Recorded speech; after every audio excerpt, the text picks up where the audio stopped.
Okay, today's lesson is on instantaneous velocity with a couple example problems, and we're doing calculus already. What? School just started.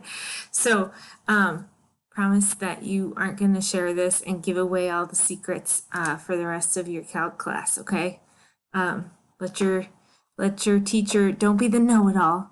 Let your teacher teach it to them. Okay, so first off, we're defining instantaneous velocity. It's just like it sounds, right? So as an object changes velocity, if you were talking about the velocity at some instant of time, and then when you look at the graph of position versus time for that object, the slope of that curve at some instant would be that instantaneous velocity. And in calculus terms, we find the slope using the tangent line or derivative of position with respect to time. So for instance, if let me get my pen here. If I've got a particular time that I'm interested in finding the velocity at, then I would find the tangent. Sorry, my mouse is lost. Okay, so if I'm interested in finding the velocity at this moment of time right here, then I need to take this slope of this tangent line. If I'm interested in knowing the velocity at this time right here, then I need to know the slope of this tangent line, okay? And looks to me like that that slope is less as the time gets greater and greater. So the speed and velocity is less then too. Okay, so you see the limit definition here, and that means that we're taking the delta, remember, means change. So we're taking smaller and smaller pieces of time so that we get the tangent line, okay? And we're taking just a little, really small piece of this curve such that it's no longer a curve, it's a tangent line. Okay, so when you get to this in calculus, then you'll find that each function has a different first derivative function of its own. But generally speaking in physics, the velocity function is always the first derivative of the position function. And today we're going to stay simple and we're going to take the first derivative of polynomials, okay? And then later, as your teacher gives you more skills and practices on other functions, we'll get to those too. But we're going to start with the simplest, and that goes for, it's called the power rule, and it's given by this rule here at the bottom, which is also on your formula sheet for the AP exam in physics. So, but I don't think you're going to forget it because we'll use it so often. So let's get some practice using it. So let's do an example here where we use this rule to solve this problem. We have a position function for this soccer player who's running down the field, and we're going to find the velocity function based on that. So I'm going to rewrite this just to make it maybe a little more simple to see, just to put t in here. So really this is a constant, but if I wanted to have t in here, I could put t to the 0 because that would just be 1, 50 times 1, and then plus 5 t squared. Okay, so now for part A, when I'm going to take the derivative, I'm going to say velocity is equal to the derivative of the position function, which is equal to, I'm going to take 0 and multiply it by the whole function. So whatever was up here, I have to multiply it out in front, right? So, I mean, I'd have a new exponent, but then since I'm multiplying the whole thing by 0, this whole term is going to go away. So I'm going to have 0 plus, and then next part, 2 gets brought down and multiplied by the 5 to become the new coefficient, so that's 10. I guess sig figs, I'm going to keep the same number of sig figs. And then I have to subtract 1 from the exponent, so this is going to be t to the 1, or just regular t. So if I just simplify this, the new velocity function is 10t. Okay, then for graphing it, well, then I'm going to have a velocity function. Ooh, that's pretty tilted. That goes through 0, 0. And then it's going to go at 1. Say 1 time is 1. Velocity will be at 10, right? So I can go through 10, 1, comma 10. Okay. Then find the player's velocity at 3 seconds. Okay. Well, so then at velocity at 3 seconds is equal to 10 times 3, or 30 meters per second.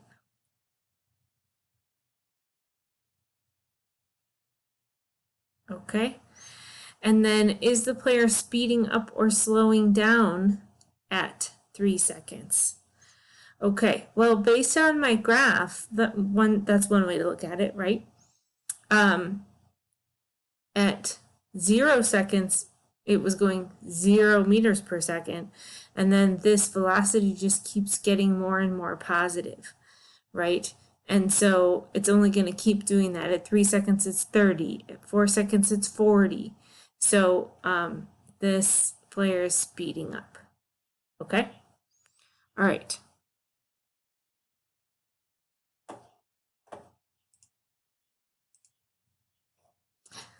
Let's do another one. Now we have a car that's already moving, and now it's going to hit the brakes, okay? And it's giving us a position function. So again, we're going to use our rule that velocity is the derivative of position with respect to time, which is this follows that general rule. Okay, so then I have, this is t to the 1. I've gotten an exponent of 1 there. Oops. So then when I use my rule, I'm going to do the velocity as a function of time is equal to the 1 times the 30. Bring that down. And then subtract 1 from the exponent. Well, so t to the 0. Okay. And then I have 2 times negative 4.5 means I have minus 9, right? T to the 1. Okay, let's make that look prettier. So this is going to be 30 times 1 minus 9t. Okay. Then B, when will the car come to a stop? That's a fancy way of asking, when is velocity going to be 0? Okay, well, all right, so then let's set our new function equal to 0 and solve for time, because it's asking when. So 30 minus 9t equals 0. So then I'm just doing algebra.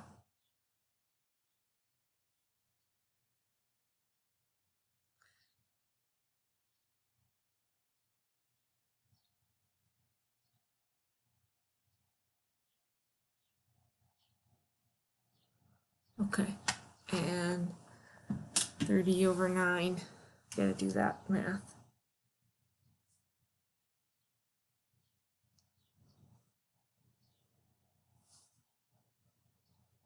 Okay, 3 1/3. Okay, so then I get 3.3 repeating seconds. Okay. Then I'm gonna graph the velocity function. So now between time equals 0. Well, what was happening at time equals 0? How fast was it going? Let's solve for that. So at time equals 0, right, I'd have 30 minus 0. So it was going 30 meters per second. And this is a linear function. So the y-intercept basically is 30.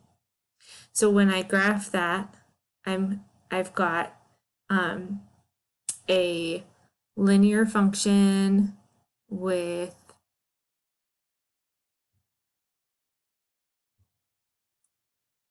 velocity and time,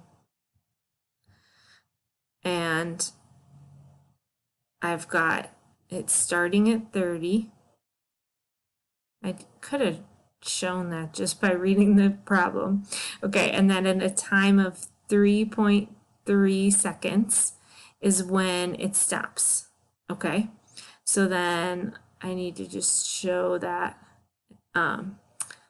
coming down here. Okay, and then what's the value of the velocity function at t equals 4? Then, so here, let me label this. This is part C. Should really be titling this. And then part D, again, plug and chug, right? So V at 4 seconds would just be 30 minus 36, right? So then I'm going to get -6 meters per second. That's interesting. So it has now stopped and turned around. That doesn't make a lot of sense when we're talking about brakes. So I think that's where our model of the brakes doing this, when it says, does this make sense? Not really. Maybe we need to reconsider our model. Okay, this video is getting too long. So last little bit here. Instantaneous speed is just the magnitude, meaning no sign. Speed can't be negative. So when we talk about speed, how fast you're going, this would be if the police officer is using their radar gun, they're getting your instantaneous speed.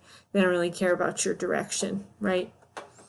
And then when we look at this on a graph, okay, then what would it look like? Well, if you're going at a constant speed, we already saw on a position time graph, or constant velocity too, then that should be a line, like on a position time graph, and it would be a horizontal line on a velocity time graph. But if you're speeding up, so here we see this elevator, it's speeding up at first. We see that as a velocity graph where the velocity is increasing. Then there's a period where the elevator is slowing down. Then we see this velocity graph decreasing, right? So it's like you're graphing the slope of the position time graph as values on the velocity graph. That's interesting, okay? So we'll be looking more at that in the lab.